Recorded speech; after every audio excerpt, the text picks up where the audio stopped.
Stop complaining and just trust God.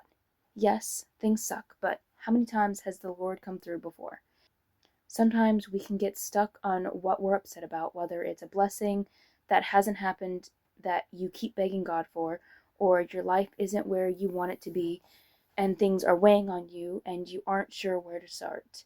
Yes, you should bring these to God, but there is a difference between bringing them to Him to take and you taking them back once you did take them to Him, which leaves you to harp on them some more and causes your focus to be more on what God isn't doing in your life instead of what He is. Life can suck at times, and we all have those moments in our life that we can point to that were worse than the rest, but the important thing is to remember that God has gotten you out before. He will get you out now and every other time to come. So just trust Him. Give Him your grief, but leave it with Him. Stop taking it back and instead take with you all the blessings that God has done for you. Write down a list, if you have to, of every little thing you can think of to be grateful for. Put it somewhere you can see it every day, and even add to it when you remember more or even when God has done more.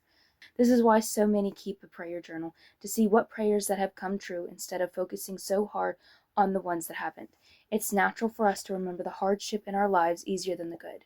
That's why it's so important to set those reminders around us, so we can help train ourselves to hold on to the good in our lives. Look how often the Israelites wandered through the wilderness, quickly forgetting how faithful God is to provide, and instead complained when He didn't, instead of asking God humbly with a thankful heart to provide.